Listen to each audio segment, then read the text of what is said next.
Okay, good morning. We'll begin with Mayat. So if we haven't met before, my name is Simon Jacobson. For some people, my claim to fame is I'm the older brother. Why Jacobson? For others, he's my younger brother. And all of you been here the first days of Pesach, or any of you came? Oh, you came First day. You were here? Yeah. Oh, very nice. Okay, so I gave several talks. I don't know if you've been to them. Yeah. So I spoke about President Milei, my relationship with him. So today we're speaking about President Trump.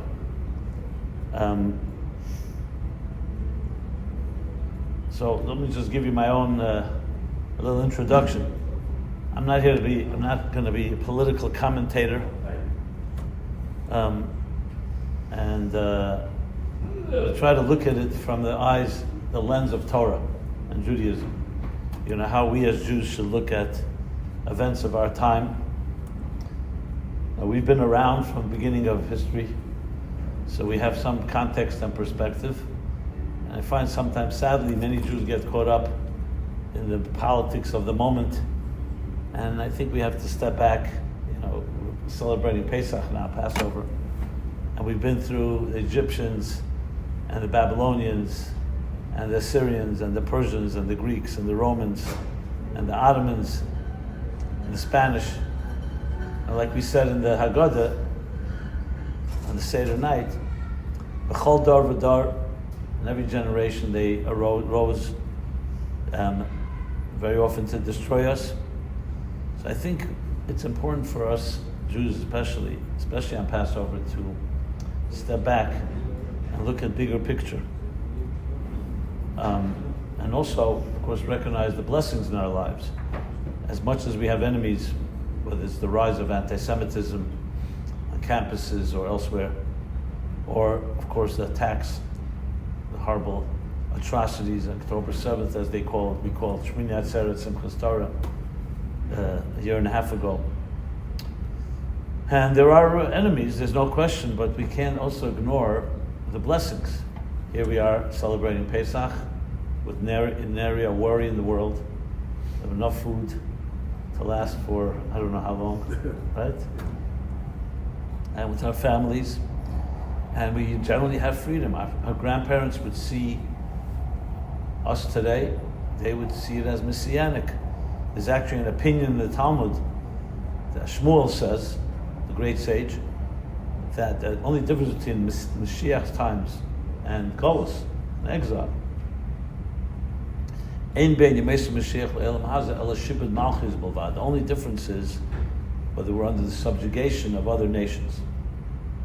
So for him, it's enough, the fact that we are free to send our children to any school we wish, to practice Yiddishkeit as we see fit, to have the freedoms so many millions of Jews have in Eretz Yisrael.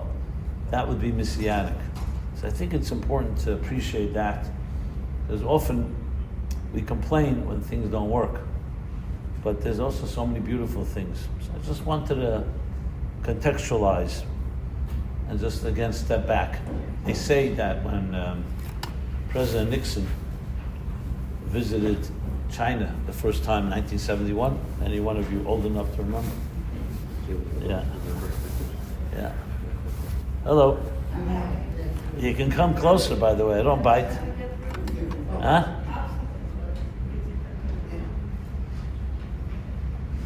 I know it looks packed in here, but there's a lot of empty seats up front.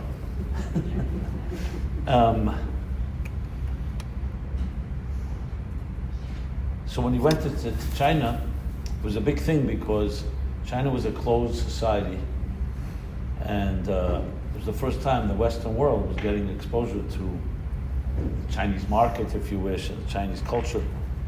So one of the Western journalists, asked Zhou Enlai, he was the premier. He took over from Mao Zedong, who was the real communist who died then. And he asked him, what does he think about the American Revolution? The journalist asked Zhou Enlai, the American Revolution, which is like foundation of this country. And he said, characteristically, he said, it's too early to tell. Because at the time, the United States was only 200 years old. Now we're 248 years old. Around 200 years. And China is a culture that goes back 2,000 years. So it was an interesting way of putting it. Like, it's like asking your great-grandfather, what do you think about my little achievement? And, they've been around. It's too early to tell. So I hear from people who do business in China, I don't know about today with the tariffs, I don't know what's happening there, but that the Chinese don't respect anyone except Jews. And the emphasis is on the word respect, not love. Because the Jews are the only ones here longer than they. And they respect longevity. It's like, if you see someone who's in business for a few hundred years, a company, there's a certain respect for their trial and error. They've been through it. That's why you see in advertising, they say, brewing beer since 1876 or something. Or we're in the furniture business for 40 years, 50 years. Now you'll see the branding is established because it creates a certain trust. Family business, you can trust us, even though many of these businesses have changed hands many times. So we Jews have been in this business a long time, so to speak. Again, it's critical to step back and appreciate that. So I want to talk about President Trump in that context, because I think, I find it very illuminating when you step back. I remember at this Pesach program, I don't know if any of you were here, when Trump first became president, first term, was it 2006? No, not 2016? 2016, sorry. So we had Pesach program. We were here with Bruce, not in this location. I think it was in Virginia, maybe. Any of you there? Virginia. Well, that would be how many years before? Well, it's like 9 years ago. And Trump was, a real lightning rod, exactly as he is now. Those that loved him, those that hate him. They didn't yet coin the term Trump derangement syndrome, to TDS. But he was always a lightning rod. No one thought he could ever be president. It was a shock. If you remember that night when he won the election. So Bruce asked me, he said, would you mind speaking about it?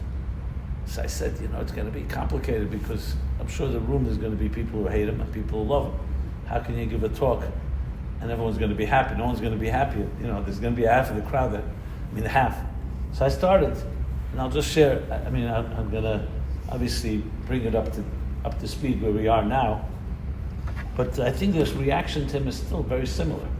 There are people who literally hate him to the point where there's nothing you can say. And there are people who love him and he can do no wrong almost. And obviously, if you ask my position, you'll hear shortly. So I agreed. I think the title was, what was it? Trump, pro or anti? I don't remember already. Something of that nature. So I started the talk. My talk. Everybody came. The whole crowd was there, like maybe 800 people. I don't know how many people were back then there. It was packed. The whole shul. It was like, I remember, and because everybody wanted to hear what am I going to say. It was like the fresh news. So I asked the audience. I started out, how many of you hate Trump? Around half the crowd raised their hands. That was all they needed to hear. They hate Trump, and that's it. And how many of you love Trump? Approximately the other half. So I said to them all, I said to everybody, I said, how am I going to maneuver this? How could I speak about this and everybody's going to walk away here happy? There's no way, right? But I said, I took upon myself the challenge, and I'm not here to toot my horn, but I'd have to share with you what happened. So I said, I'm going to try, we're going to have an hour conversation here. I'm going to speak like 45 minutes, an hour. And I think we'll all walk away at peace. And nobody believed I could do it. I remember Bruce looked at me and said, what are you kidding? There's no way. It's like impossible. But that's what happened. It happened. There was actually only one guy literally, like midway, walked out. Not because I said anything that was pro-Trump. I didn't hate him as much as he hated him. Whatever. So I essentially, I'm not going to give you the whole talk right now because I will sum it up because I think it's very relevant. And I said what I just said here. I said, I'm not for Trump, against Trump, just like I'm not for or against Bush before him or Obama before him. I'm pro-God. That's the only political lines I have. God in his mysterious ways is the one that appoints leaders. We always knew that. Unfortunately, throughout history, many of our leaders were not good for us. Pharaoh in Egypt, he didn't come there by himself. God put him there. And yet he was our biggest enemy. And the same thing with Stalin in his time and Hitler in his time. Not that we are happy with it, but at the end of the day, leaders are appointed by God. And our prayers and hopes is that the leaders will do what God wants them to do for the benefit of Jews. So that's all the way I think about it. This is not about Trump. We're talking about Trump. Is he like the savior or the villain? At the end of the day, he's an agent. And we have to try to figure out how we can benefit most. He's going to be president for 4 years. And I would say the same thing with Obama. A lot of Jews especially hated Obama. And Obama clearly was openly anti-Israel in many ways. Remember? I'll just give you one example. Another hat that I wear is after my father passed away 20 years ago, I took over this position as the publisher of the Allgemeine Journal. So today it's an online entity, allgemeine.com. My father's days it was Yiddish. So every year, the editors, I don't get involved in editorial. I just make sure that all the pieces work. We hire the right people. I'm just there ultimately the buck stops here. I'm the chairman of the board, so to speak. To make sure and thank God, it really works very well. And most of it is very secular editors, even many non-Jews as well. But every year they have a thing called J100. They designate 100 people who have benefited the Jews or Israel. They've done something positive for Jews or Israel, Jew or non-Jew. So of course there are certain pretty good, and we find all kinds of people, some unsung heroes, some very prominent leaders, and so on. So the question came up, this was the days of Obama, President Obama. So some of the editors said, you can't put him, he's like anti-Israel. He's anti-Israel, he's pro-Muslim. We all remember when he was there. And I remember, I never got involved, but I said to the editor-in-chief, I said, but how could you not put him? Who are you going to put? The United States gives Israel $20 billion a year. I don't know what the numbers are, something like that. And we're going to put the vice president? Who are you going to put? Because the fact is, he represents the country.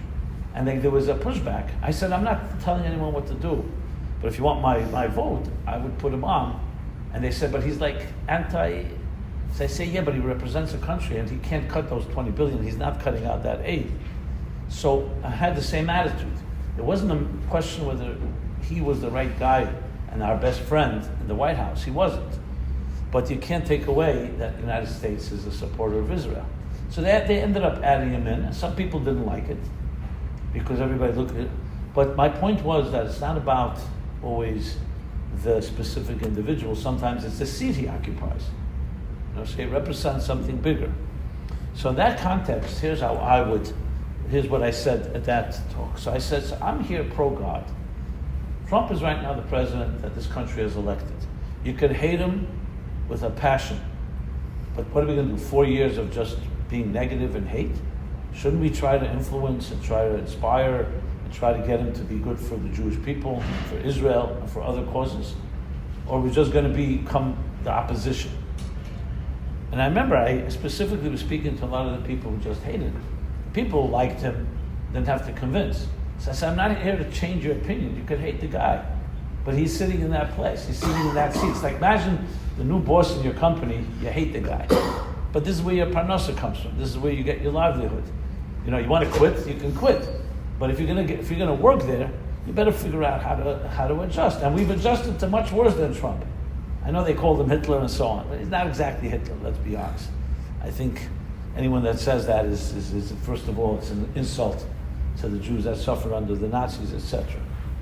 So that's the context that and I'll tell you what happened. At the end, I can tell you except one guy couldn't hear anything. He was just so, I spoke to him later actually, but I saw as soon as he says something that was not fully dismissive of Trump, some people, as soon as they don't like if you don't if they don't agree with them, means you're their enemy. I mean, that, is a little not exactly open-minded thinking. But I did go away, I must say, that, as I promised, everybody enjoyed the talk, and people heard, they all learned from it, because I specifically went beyond, I was not pro or anti-Trump, I didn't get into the politics of it. And I really think that's how a Jew has to think about everything. We have a Torah, what does the Torah say about this? Not what I feel. Trust me, there's things Trump say that make me cringe. And I say, where did that come from? But then there are things he says that I said, that's pretty, when he came up with the Gaza idea. I mean, that was pretty wild. No one said anything so radical. And it was incredible, and I don't even know whether he has it all calculated. We still can't figure out whether it's a madness or a method. Is there a method to this madness? But it doesn't matter, because now he put everybody on the defense, come up with a better plan for Gaza. What's your plan? To me, that's already a great advantage. I just was reading after Yom Tov ended last night. I was reading, was it last night? 2 nights ago. Wow, time is rolling here. I read, he's not taking on Harvard. Harvard decided not to comply with the demands of the government for their funding, to fight anti-Semitism. And this line, I have to share it with you. I think it's a great line. He says, we have to consider removing their tax-exempt status. You saw that? Because they're not a university, they're a political movement. And the clear law, I know, I have a nonprofit organization. If you take a political position, that's a reason for removal of your exempt status. He says they're cultivating political positions. They're entitled to do so, but why would they have tax? I thought, no one says such a thing. And Harvard is like the god of gods. I recently met someone, like who was the big donor to Harvard? The Jewish. Bill Ackman. So I met Bill Ackman. It was about something else, and I was commended him because he had pulled his support. And I said to him, why don't you guys build a new university? Build a new Harvard. And really poach away the best professors and offer true academic excellence and academic objectivity. I think you can get some of the best students. Harvard is not like God, Anyway, I think some of them are considering it. My point is that Trump says that, and I think to myself, maybe this is exactly why he was put in place. To say things that no one else is going to say. Yes, it's disruptive. I know that. He's shaken up the whole system. But if you think about it, that has tremendous, I see it as the divine hand. Now let me make it right, correct. I don't say Trump is Gematria Mashiach, that he's and Trump is the savior and everything he does is God. Some things he does, I can't understand. But you know what? I compare more to Achashverosh actually, who first he became, it's better than Achashverosh, because Achashverosh first supported Haman to destroy all the Jews. Trump never did that. But he has a certain element of unpredictability, So when you think of it that way, and I'm talking through the lens as I say as a Jew and from Torah. I'm speaking specifically and I don't want to talk politics, because for me it's not a political question. Are the tariffs the right thing or not? To be honest, when I heard about the tariffs the first time and I saw he was serious, I thought it's a little crazy. Because why is he rocking the boat with all countries in the world? Why don't you choose your battles? Yeah, but I, again, don't know. It's not because who knows? Maybe it's a tactic. Maybe it's a negotiation method. Maybe he's just shaking up the whole system. I can't figure it out, to be honest. I guarantee you there's things he's going to do that we're all going to see are not good. I have no doubt about that. But one thing I do know, I don't know if any of you hoard things, like I, as a writer and as a speaker, I have like in my office piles of papers and papers and papers. And my wife always asks me, what do you need all these papers for? And I remember my father was the same thing. My father collected newspapers. He had newspapers from 1960. And my mother would say to him, especially before Pesach, like, what do you need this newspaper for now? He says, there's an article there that years ago, I still want to keep. My mother says, show me the article. My father had this uncanny sense. He can go through a pile of 1,000 pages and find the article. But then one day my mother had enough, and she just went and threw all the newspapers in the garbage. My father was furious. But at the end of the day, he was actually happy. Because it was more of it was like addicted to all of this. It's not like the world ended because all these papers were thrown out, So I look at a little like Trump like that. You come into Washington, they call it the swamp. And the way the disruption of it all, the fact is we all need from time to time someone to come with a big vacuum cleaner and just get rid of all the dust. And when you start blowing dust around, it gets very uncomfortable. If you go to a house, a building that's infested, and the rats and mice start running around, it's not very nice. But you need to do that from time to time. So I honestly believe, and I speak now through the lens as a Jew, but also as a journalist. My father was a journalist, and I have journalistic instincts, I would say. You always want to look at any event, not at the moment, because the moment you can't really know. You can't understand history in a moment. You have to look ahead. Like, what would the headlines say 10 years from now about 2025? Think about it a moment. What do you think? What would be the headlines? Trump will not be in power anymore. He'll be 88 in 10 years, 20 years. So what would the headlines say? What do you think the headlines would say? Now, obviously, there are many surprises still ahead of us, and we may not, all kinds of things can happen. But I'm talking about based on what we know right now. I think the headline would probably be something like Trump, or the era of the age of disruption. If I wrote a book in 10 years from now, 20 years, I'm almost sure it would be called the age of disruption, something like that. Because remember, he's part of a trend. And here's again how the Torah looks at things. Look at patterns. The century began, the 21st century began 25 years ago, right? We're now a quarter through the 21st century. And if you want to understand things in context, it's good to look back. What was 1925 like? So it was a very traumatic time. It was World War I had just ended. There was some prosperity, but it was no one knew what was coming next. The Great Depression happened around then. And then came, of course, World War II, which maybe was the worst war in history for the Jews for sure. But then what happened after 1945 was an age of a renaissance. Not immediately. We had to rebuild. Israel became a state from Jews' point of view. Prosperity grew. Ever since, there's never been another major war. Wealth and success and many technological breakthroughs. So if you look at the 20th century, you could say break it into two halves. First half was the bloodiest period in history. Second half, maybe the most prosperous. You don't always see these things when you're living through them. Who would have imagined, especially for the Jewish people, would we in 1945 imagine that there'd be over 7 million Jews in Israel now with yeshivas and institutions and restaurants? You go to Israel, you see what's going on. Or, for that matter, in the United States. So I'm not saying everything is perfect, but these are hard to predict, these type of things. And then the second half of the 20th century. So I apply that same formula to the 21st century. So what happened right at the beginning of the 21st century? Things were riding pretty smoothly. Obviously with the normal wear and tear of life. And then came September 11th, literally the first year, 9/11, 2001. First year of the new century. That was a big disruption. Things changed. I don't even know if any of you appreciate how much changed after that. We don't feel it right now because the World Trade Center was rebuilt, and it's a distant memory.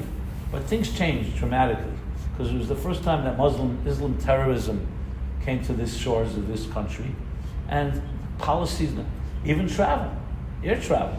The security you see now was nothing like it before 9/11. And so it changed a lot of things in our lives, just like COVID has changed things. So if you look at the pattern, and I'm talking about connecting the dots, not the details. What's the pattern from the 21st century? Disruption is, to me, one of the key things. And disruption doesn't always mean a bad thing, by the way. Disruption could be very negative, but Amazon disrupted the whole retail business. Everybody knows that. I mean, I live in New York. You know how many commercial real estate, commercial stores? There's no longer a thing like what they call the music stores at the time. I don't even remember the chains. Tower Records or, these massive... Huh? Yeah, Towers and Goodies. Tower. Yeah, Goodies. I mean, all of them. They all disappeared because music is online. It disrupted, the internet, how much did it disrupt? How we shop. I remember they were talking back in the early, about 20 years ago, they were saying that online sales were beginning to climb, but will it ever be as big as in-store sales? And today it's not even a question, it's not even comparable. So this disruption is a disruption because there are industries that stopped. I don't know if any of you remember, because I'm publishing, so I remember when you needed to publish something, there was no such thing as publishing something yourself. We didn't have printers that published. You had to go to small publishers. There's no longer small print houses. You don't need them. You have a laser printer, you can design something, you have even 3D printers. So entire industries were wiped out. So there's no question that people's businesses stopped. But in the end of it, it ended up being a disruption that led to far greater opportunities as we look back at it. But we're still in that age. There are still old dinosaurs, the big money, old industries that are not willing to just adjust to the new, AI now. AI is a new disruptor. I just read that Shopify, the CEO of Shopify, has given an order that no one in his company, and they have, I don't know how many employees, talking about the tens of thousands, you cannot hire a new employee unless you prove that AI cannot do his job. In other words, now the given is that you have to look at AI as the first option to fill a position. And if AI can't do it, then you could hire.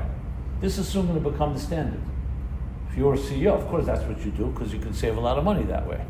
Whether they're going to just fire people outright, that's going to go through like transitions, but there's definitely going to be a story like that. Just like it's like no one's going to go now and claim you have to go print a little booklet to go to a printer. Unless it's a high-end printing job, you could do it yourself. Why would you do that? So I'm just pointing out a bunch of disruptive elements. Financial crisis 2008. Yeah, absolutely. Financial crisis 2008. But there you can also say, and I'm not minimizing it, there was also the depression in 1920, what year was it, 24? 29? Okay, you remember? Hope you have. Yeah, okay. I'm just kidding. It's like, I remember Ronald Reagan giving his first State of the Union address, and he quoted Abraham Lincoln.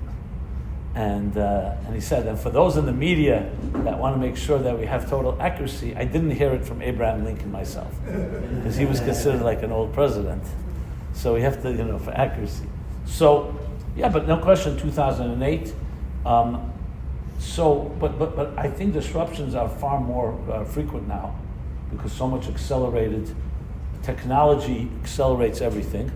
Because of a little shift, everybody knows about it immediately. So disruption is everywhere. Again, disruption does not always mean a bad thing. Disruption simply means that the old order is changing to a new order. So then when suddenly Trump is elected in 2016, and now in this unprecedented, elected again for a second term with Biden in between, if you think about it, it's completely consistent with the age of disruption. Because he's the classic disruptor. He's like the perfect bull in the china shop. And again, I don't mean that as a bad or good thing, because he's not a Washingtonian, he's not an insider, he does things that are radical. Everybody, we all know, you wake up every morning and you have no idea what's going to come out of his mouth. He's definitely exciting. I mean that in the sense of, it's not boring, let's put it this way. There's a guy I know in the city, New York City, and he says to me, I used to love football and all kinds of, I used to watch movies, and he told me some of the things that he shouldn't have been doing online, etc., etc. He says, now with Trump, I don't need all of that. He's all of it rolled together. Surprises, sexuality, scandals, litigation.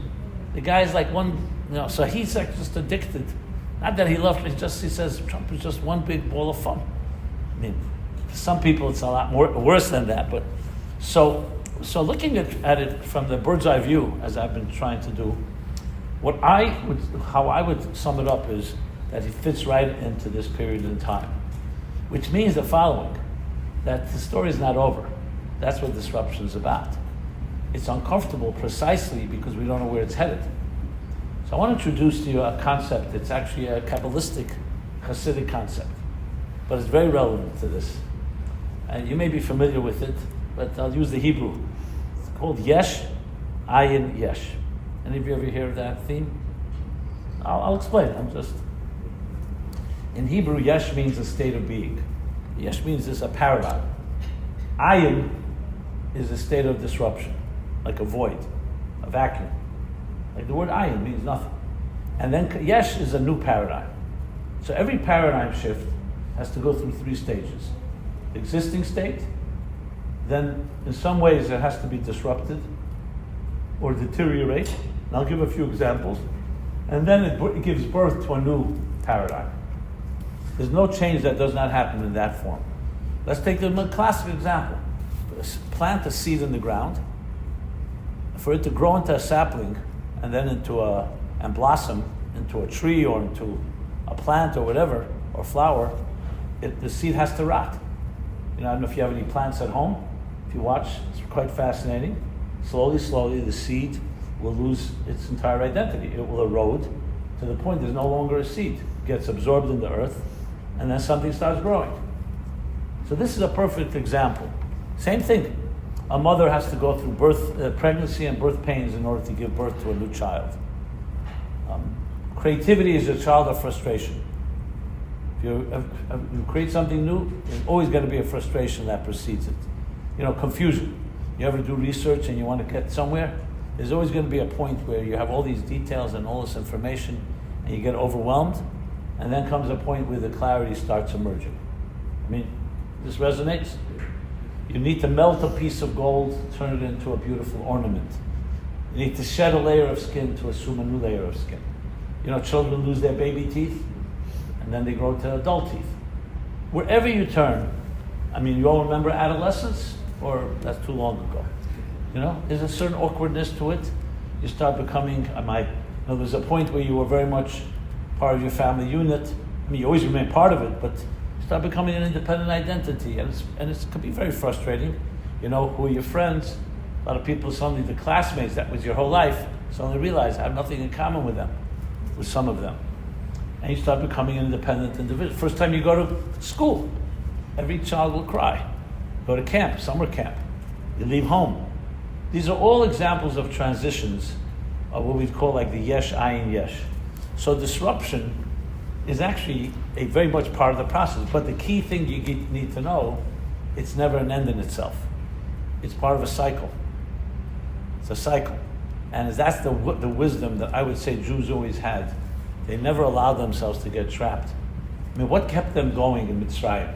Remember, there wasn't 20 years like under the Nazis. Even less than 20 years. How was it when he came into power? 1934? 32? What was it? 33? And 12 years. But 12 years that created who knows what. 210 years the Jews are in Egypt. What kept them going? It was Amunah, obviously, faith. But they knew their story was not over. As much as they suffered, they knew their story is not over yet.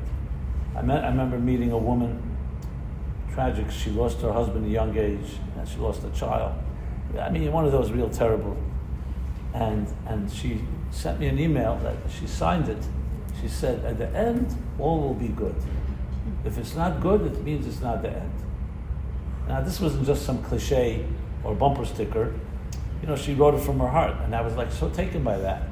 She understood that. If it's not good, it means it's not the end yet. It means the story's not over. Now, this doesn't justify, I just want to make this clear, this doesn't justify or in any way minimize the pain. Pain is pain. Everybody who's gone through pain knows that. But it does give it context, and it somewhat gives you a little relief knowing the story's not over. I remember hearing a story with the fifth Chabad Rebbe, the Rebbe Rashab. He was in Russia, and a guy came to him who had amassed a fortune and lost a lot of money, went bankrupt. Then his whole life started falling apart. And he came to the Rebbe for some comfort. At the time, there was a World's Fair. You know, every 4 years they have like these fairs. It was, I think in New York, it was 1964, in Vienna. And it was the first time that the world saw a Ferris wheel.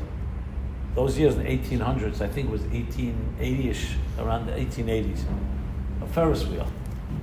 So I think a Ferris wheel was already invented a little earlier, but the first time it was published, it was really like, so someone had sent a picture of a Ferris wheel to the Rebbe. And he tells this man, everything is divine providence, everything is a lesson in life. What's the lesson from a Ferris wheel? That it's a wheel, he called it Galgal HaChayzer. It's a turning wheel. Life is a wheel. Life is never stationary. If you're all the way on the top, you can rest assured the wheel is going to turn, and there'll be moments of, a lull, of descent. And when you're below, rest assured the wheel will continue to turn. But don't ever think that you're stuck somewhere. Everything is movement. And it made me think, and I use this often in an analogy, what's the difference in a good swimmer and a bad swimmer? Experience. Yes. But they both are going to face storms. Let's say they're both at sea and there's a big storm. What will be the difference? The bad swimmer, because he has no experience, is going to fight the tide to the point it drains him of his energy, and who knows what could happen. The good swimmer is never going to fight a tide. He'll let himself float. It's like what they say, you have to know when to hold him, and you have to know when to fold him. A good is a navigator. A good swimmer knows how to navigate the waves. Navigation is the skill. It's not like the good swimmer is never going to have challenges. Everyone has challenges in life. The difference between two people is how they navigate the challenges. And seeing things like that wheel, the big picture, that it's all part of a bigger evolving narrative, is critical. So whenever I meet real Trump haters, and they have, I'm talking about someone who's completely closed-minded, you can't talk to them. But if someone's a little intelligent, I say, Trump is not going to be president forever. He says, yes, you'll see he will be. That's the first thing they say. He's going to figure out a way. And the same guy told me that Trump is going to put us Jews in concentration camps. I said to him, remember you told me that I'm going to be in a camp? I'm not in a camp, and I'm not even threatened to be in a camp. He said, okay, that didn't work out that way. But that's what he would have done if he really had it. You start with these things, and it's like ridiculous. It's not, again, I'm not speaking as a Trump supporter. I'm just saying it's insanity. It's crazy. So he says to me, you'll see. So I said, let's assume he's not going to be president again. 4 years will pass. Let's say he does some damage, in your opinion, to the economy or other things. You think it's going to be permanent? You think among 47 presidents, there was no one that caused some damage to this? The United States is a strong country, and it outlives its presidents. Now, he happened to hear what I was saying. He said, that's a point. I said, so you don't have to have these sleepless nights every night. There's a bigger picture here. That's even the worst case scenario. But best case scenario, I told him, and maybe the wheel will turn, and it won't be as bad. Maybe there are great things. The Abraham Accords was not a good thing. He should have won the Nobel Prize for it, in my opinion. If Arafat was given the Nobel Prize, Peace Prize, I should mention. So he shouldn't have gotten a Peace Prize for peace with the Emirates, with who else? With who else? Bahrain, another country, I think. Okay, because they hate him, so they won't give it to him, etc. But if he makes peace with Saudi Arabia and Israel, these are historic things. And my point is getting back to the big picture. When you have that approach, in general, things don't shake you so much. I say it also. Even here at the program, fortunately, some people have shared with me some of their difficult lives. Going through divorce, going through this. People have their challenges. And I'm not in any way minimizing. Obviously, you always empathize, and you're always compassionate, and you always look to comfort someone. You don't always have answers for why bad things may happen to people. But at the end of the day, the biggest thing, and I always say, what I can help you with is see the bigger picture. You have to get yourself out of the moment, because as difficult as the moment is, there's context, there's tomorrow, there's the next day. And obviously when someone's in deep pain, you don't try to tell them, okay, forget about the pain because tomorrow's going to be better. That's not my point. The point is you have to think in broader context. I remember once speaking at a chuppah, at a wedding ceremony, and we break the glass at the end of the chuppah, right? So everyone asked, why do we break a glass then? So they have the different speakers at chuppahs have all these jokes. It's like, that next time your husband breaks something, the wife should know, say mazel tov instead of complaining. They have these different, you heard the chuppah jokes about breaking the glass, or others say this is the last time he'll ever put his foot down, etc., etc. Okay, so those are more cute little lines, and I shared following, and I often share this. I said it's such a profound custom because the reason we break the glass is to remember, of course, the destruction of the temple. But then the question is, why now? At this is the high point of a couple's life. Means that the moment of the chuppah is usually a beautiful moment. Of course, there are exceptions, but so why do you have to remind them that the temple was destroyed right when they just got married?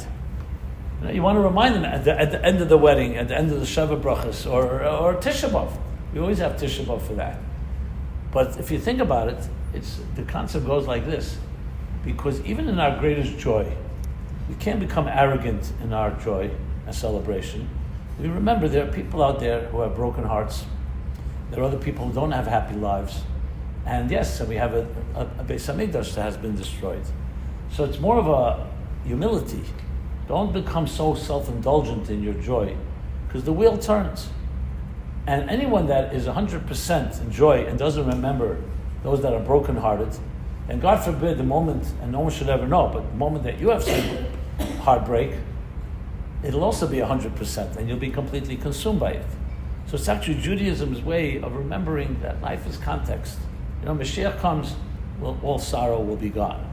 But as long as that's not the case, so when you remember those in sorrow when you're in joy, so you will be remembered when you're in sorrow. It's also not 100%, because it's always that balance. And you'll always see the mature people or healthy people who deal with challenges always have that context. And again, it's not like you suffer less. Viktor Frankl has a whole psychology, logotherapy, man's search for meaning, is based on this principle. He said that he actually developed his ideas before he was in the camps, but it confirmed it. He said the Jews that had meaning in life, they didn't suffer less. Of course they did. They lost children, they lost family members. They didn't suffer less, but they had one more resource that others didn't have, meaning. There was something more. It's like having one more thing in your arsenal that gives you ability to be more resilient. So it's not you suffer less, but it's not the only thing in your arsenal. It's like in business they say investments, diversify, right? You put all your eggs in one basket, then if that basket is taken from you, you have nothing to fall back on. I remember I was a kid, and I remember reading about the Great Depression and how people literally were committing suicide, God forbid, jumping out of windows because they lost their fortunes. So I asked my father, I was a little child, and I remember I said to him, why would they do that? They have lives, they have families, wives, children.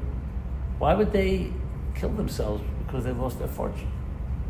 So my father, I remember, I think he said it in a way that a child can understand. He says, you'll get older, you'll understand that some people, they put everything on one thing. If they that's their whole value is based on that. You take it away from them, everything is lost. Can you imagine? So I actually developed a series of talks called, is your self-worth defined by your net worth? For some people it is. That's like putting everything in one basket. And any wise person knows, never do that. And especially money is money, but family is also, and life. And there's so many other things that are valuable.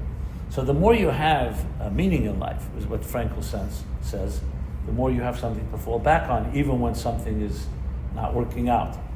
So taking it back to the context, I think we have to also keep in mind what I said at the outset. We're still living in a world. I want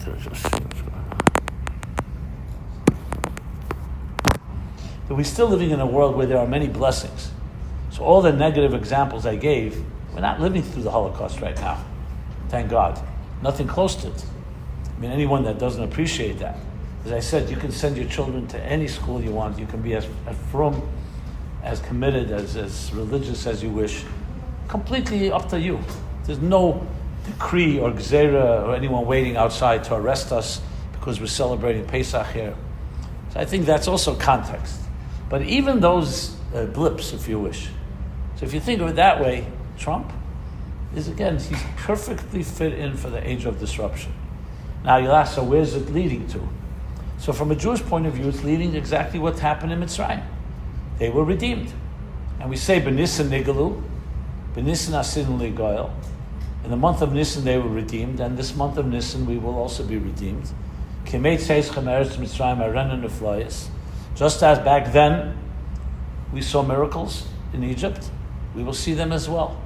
So that's why we firmly believe that the world is headed toward a better world, a messianic world, a geula. And there are many signs that show that we're getting closer to it. The first one, maybe the biggest one, is again, the Jewish freedom. Think about it in history. Can anyone point out to me, maybe during the time of King Solomon, that we had freedom like we have today? And I'm not saying, someone told me, we don't have freedom, still have to pay parking tickets and taxes. Talk about April 15th. I said, that's the biggest goals we have. We have freedoms today, and they're sustainable. It's not like tomorrow they're gone. I mean, I know that people are paranoid and feel that anything could happen, there could be another Holocaust, but there are no signs of that. And if you're a person that's of faith, there's no reason one should think that way at all. And we have Israel and its success. Again, I'm not suggesting we don't have enemies. We know what's happening in Gaza and Iran and Hamas and the Houthis and so on. But this is a completely unprecedented time. Completely unprecedented. I know the argument right away, people say the golden age in Spain was also beautiful. And then look what happened. The expulsion. They kicked us out, 1492. In Germany, Jews were living very nicely and came Holocaust. So there is an attitude like that. I personally don't have this concern, per se, not because I'm naive. I do know I'm a student of history like all of us are. But there are differences. There are major differences. The United States is not becoming Nazi Germany so fast. Not only so fast, there's certain fundamental, now anything could happen, I know, anything could happen, but I don't see any sign of something of that nature. This country has been, for Jews, a haven now from the beginning of its history, really. I mean, it gotten better. In the beginning there was more, but basically the concepts of the freedom of religion that we have.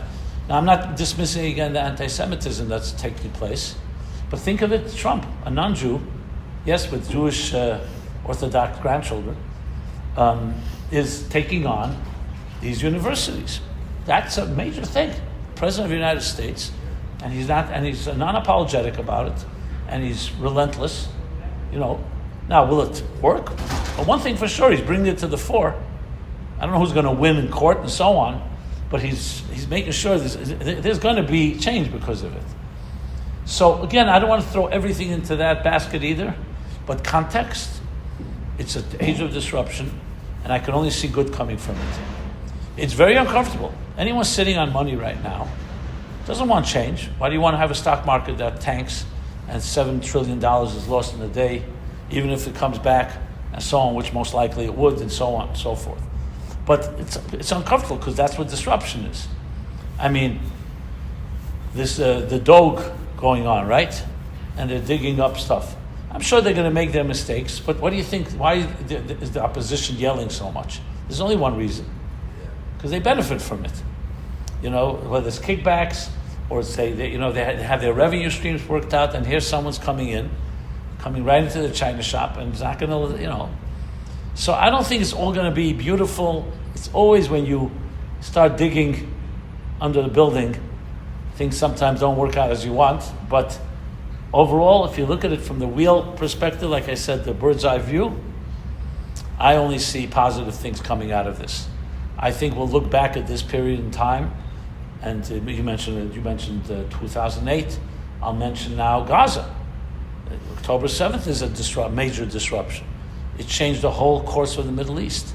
What would have happened had October 7th not happened?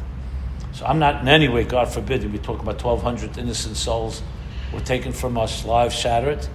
But it's changed the equation, no more complacency. Gaza is not going to be the same Gaza. So why did it have to take such pain? I can't answer that question. But sometimes the wake-up call of disruption can be very painful. That's a fact. And we were headed anyway. It was like this lull, convincing yourself that Hamas is not an enemy. One of the biggest one of the biggest mistakes Israel has made, and I don't like to be negative or critical, is convincing ourselves that we're not in a state of war. But we are. There are countries and peoples like Hamas in their constitution calling for the destruction of Jews in Israel. Just because they're not attacking us doesn't mean that it's... What happens when a country declares war on another? What do you think if someone declared war in the United States? You declare war in return, and maybe you don't go to war tomorrow, but you're in a state of war. So if I want to look back again at that, I don't want to call it a blessing in disguise, but it definitely exposed the reality. I'd rather know my enemy than convince myself it's not an enemy. And October 7th, unfortunately, exposed there is a real enemy. And look to the extent of it. They don't mind the whole of Gaza being destroyed as long as they continue to maintain. Who else in any war? They should be surrendering by now. What were the Nazis doing in Berlin in 1945 when it was being bombed? They surrendered unconditionally. And here they will not surrender. Can you imagine? And the Nazis had many more hostages. They had all the Jews in concentration camps. Not that the world cared, but my point is that it's like insane if you think about it. But on the other hand, it's a tremendous wake-up call. How many Jews have woken up in the last year and a half, Jewish identity? Now, why again it has to take a tragedy, I don't have an answer for that. I wish it didn't. So, but when you think of it in context, these type of disruptions, would Israel have become a state if there was no Holocaust? Many people talk about that. Now, do I justify the Holocaust with that? No, I'd rather not have had a Holocaust, obviously. But would the world have voted the UN? Not that we need them, but you get the idea what I'm pointing out here. So the thing I want to just leave with you, and I think we all need to know this, we have to have the bigger picture. That's how I see Trump as definitely part of a bigger divine plan. Whether he knows it or not doesn't make a difference.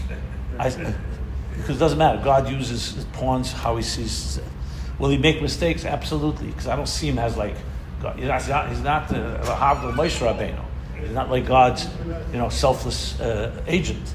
But he's doing a lot of things that I think are really powerful. And just like I talk about Milei, President Milei, I have no question in my mind in Argentina is God chosen. Again, he's not perfect. I'm good friends with him. By no means is he a tzaddik, but he has certain elements that are clearly good for us, for the world, for Israel, for the Jews. And I think that's how we have to think. When you think like that, in general, the whole Trump obsession, hate or love, disappears. Because, honestly, I could see him say things, as I told some things he says, I say, this guy's crazy, And then there's some things he says that I like, it's great. Call Harvard a political movement. It's beautiful. I think it's like he punctures the whole Harvard, that ivory tower image that they're like God or something. No, you're just a propaganda machine for the left or whatever it may be. And so I think that is tremendous. So think of ourselves right now in this state of ayin. Not everything is disruption. There's plenty of Jews are smart. We know how to swim, as I said, so we're navigating. But I think when it comes to some of this stuff, it's important to know because each of you have your sphere of influence. You meet people, you're going to be talking to people. And I think it's good that you have a perspective. Now, you don't have to have my perspective. I'm just sharing the way I look at it. But I think it helps because when you talk to people, it adds a dimension. I know when I speak to people about Trump in this context, they never think of it that way. Because they think you're either pro him or anti him. No, there's another way to look at it. It's not about Trump. It's about a bigger picture. And he's one piece of a mysterious puzzle. The story of Purim. It took 9 years for Purim to evolve. 9 years. No one at the time understood what's happening. Think about it. Ahasuerus becomes king. Throws a party. Okay? invites his wife Vashti. Happens to, she doesn't want to come. He has her killed. He goes to search for a queen. It happens to be Esther. Mordechai happens to overhear a plot against the king. Okay?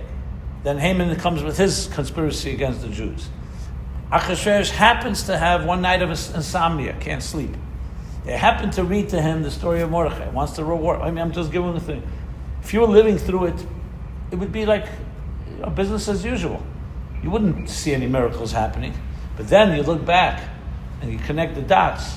Yeah, Esther had to be exactly where she needed to be, and Mordechai where he needed to be, and Haman where he was, and everything else suddenly you say, hey, 1 second, is there, in the words of Adam Smith, an invisible hand? Yes, there's an invisible hand. You only see it in retrospect. You don't see it when you're living through it. So when you look at our times, you have to think it the same way. Connect dots. Start seeing what are the main things that are happening. And as I said, a lot of disruption. Technology is a major one, and it's only accelerating. That's, you could say, in a positive way, but it's also going to bring challenges. It's not like technology is all perfect. People using technology for very nefarious ends, and so on. And then in politics, the world. Right now, it's never been this is the biggest critics of Trump. What they write is how he's disrupting the whole world order. All the diplomacy over the years that we built up with the Western world, with Europe, and even with Asia and so on, is now being thrown up. That's a disruption. Now you can look at it as very, very negatively, or you could say maybe it's a good idea to review. Every company has to audit its relationships. You don't just take things for granted. Now, would I do it exactly the same way? He does it sometimes very aggressively, and like even in a mean way. But on the other hand, he knows that if he goes nicely, no one's going to respond. Like, so maybe he had to throw all those tariffs. And I'm not looking again. I'm not a Trump representative here. I don't get paid by him, and I'm not representing him. But I look at the picture. I go back to what I said. I don't think it's all a plan. Some think he's brilliant and everything is strategic. I think he just goes by certain instincts. Some of them are good, and some of them make mistakes. He's a human being. But again, from our perspective, we have to look at the bigger picture. For Israel, frankly, I can't see it be better, Frank. He's basically given Israel a license to do whatever they want. I think the problem is more with Israel, not taking it on. But maybe they are. I don't know. Now I hear they're controlling a third of Gaza, and maybe they're moving in. I understand the hostages is a major problem because we want to save them, and it's a priority. And once the hostages are freed, and Mr. Hashem, God should help, it should happen soon, as soon as possible, then all bets are off. Then they can do whatever they want. That's why they're keeping the hostages. Yeah, of course, exactly. And they know where they are even. But Hamas has like orders. If anyone comes in, they'll kill them. That's the problem here. So that has to be resolved. I mean, we all remember what kind of joy we had the day when we heard about the beepers and the pagers blowing. It was like brilliant. It was like crazy. No one even imagined such a thing. And Hezbollah was wiped out within, a week or two? For some reason, Gaza is schlepping, like what they say in Yiddish, geschleppt tzara. Like it doesn't seem like it ever ends. Geschleppte crank. Geschleppte crank, exactly. But Biden was holding back the Israelis. Trump has essentially said, do whatever you want. So I hope they are. And so from the Jewish perspective, I think Israel, and again, I think as soon as the Saudi Arabian king dies, I'm sure they're going to sign peace agreement with Israel. And this is all without giving up anything. Peace out through strength, not through compromise, and through return of land, etc. So overall, as you can see, I'm pretty bullish on the future because I believe in the Jews. We made it till here. I think no one should bet against us. Nobody's ever wiped us out. Thank God. And I don't think we're going anywhere. Obviously, it could be easier. It could sometimes be a little more difficult. But I really believe this firmly, and I've said it in almost all my talks over Yom Tov. You and I, we cannot just be on the sidelines. We have to be advocates. We have to be proactive. You have to be informed, proud, because you meet people. You cannot be silent. You have to be able to say something about the situation in the world. Because if you don't say anything, you become part of the problem. And you want to be part of the solution means we have to have that clarity. So that's a big part of why I'm talking about this, why I think each of us has to read up, be informed, and also have that bigger perspective. It's very, very powerful, because that's how leaders think. You don't never think about the moment. Obviously, the moment is important, but you want the moment to be informed by the big picture, not the other way around. We all know in life, if you start making strategies based on the immediate situation, you don't make long-term strategies based on a scratch you got. You deal with the short term, but you want to always have the bigger picture. So I feel we're on the verge of a spiritual revolution, follow the agricultural, industrial, and information revolution, which we call Mashiach, but we are part of the process. We're not just bystanders. We are, as I said, either part of the problem or part of the solution. And on Pesach, being here on Pesach is a tremendous opportunity. That's what Pesach's message is. B'chol dar v'dar, every generation has its challenges. B'chol dar v'dar, chayiv adam liris es atzmei kilu yatzim Mitzrayim. We all have a Mitzrayim in every generation. The Mitzrayim of our times is not the Egyptian exile, but it's Meitzar. Mitzrayim comes from the word constraints, limits, impediments. So we have our impediments. Firstly, our perspective on things. Yes, the challenges, the personal challenges we have, the collective ones, but we have the ability to Mitzrayim, which is about transcending our challenges. And that comes back to what I said before, seeing the big picture. That's what gave the Jews the ability to get through anything. They always knew the story's not over, even the harshest of times. I'll just conclude with one fascinating thing that I always observe. I don't know if you ever thought about it, but you look at all the you know how many commentators there are, for example, on Chumash. You have Rashi, the Ramban, the Even Ezra, the you name it, Klei Yakar, just mentioning the Rashbam. They all lived in very harsh times. Rashi lived in the Middle Ages, the 10th, 11th century in France, which was not easy. We know stories, pogroms, or whatever the things that were happening. And who didn't? The Rambam, the Ramban. And you always think about, they were sitting and writing these commentaries, and not one little commentary. Rashi's commentary is thousands of pages. First on Chumash, and then on Tanakh, and on the Gemara. And the same thing with all of them. They wrote entire works. Now, if you didn't know better, you'd think they were sitting somewhere on some, maybe poolside, not in the Stone Mountain, but, or sitting in front of a beach, very calm, relaxed times, and writing commentary. Then you find out, no, they were under fire. They were always in danger. Their families were in danger. They were being expelled very often, or worse. Where do they have the presence of mind to be able to sit and write commentary? Now, if you ever study literature, they call it deconstructing literature. You read a book, and they deconstruct and see what the author's life was like based on his books. So you can find out his mother was dysfunctional, his father was an alcoholic, went through this. You can see it between the lines. There's a whole study of deconstructing literature. I'd like you to deconstruct Rashi and find somewhere trauma in his life.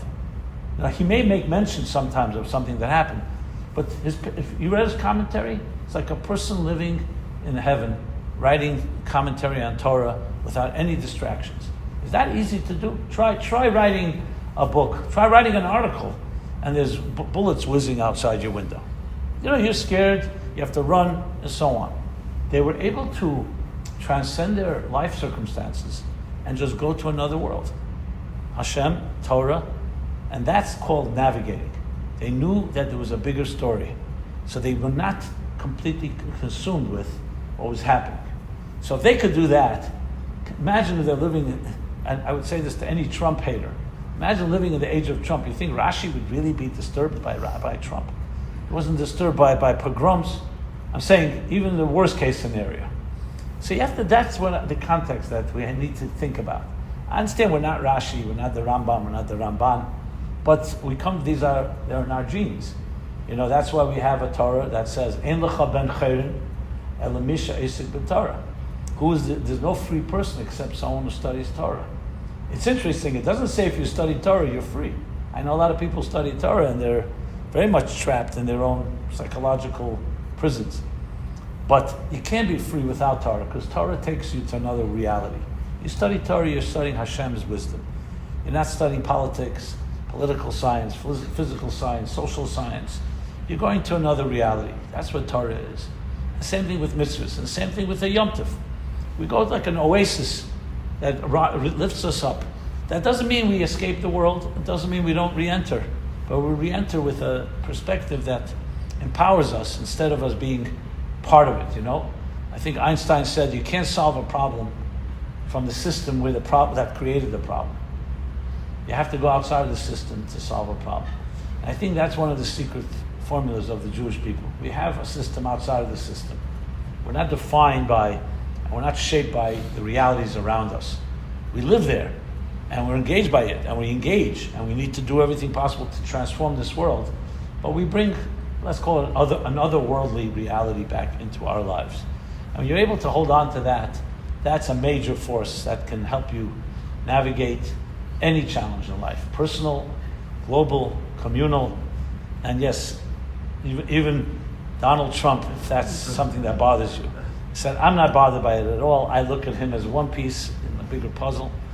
And hopefully some of the words I shared, words from the heart and to the heart. And everyone have a great Yom Tov. Let us continue rising. Passover means transcending, to pass over, the other realities around us. And with that, I say thank you so much. Enjoy the day. Thank you. And until the next, I think I do another session tomorrow, maybe. About AI, maybe. I don't remember. I have to look it up. So, yeah. Okay, be well. I don't know.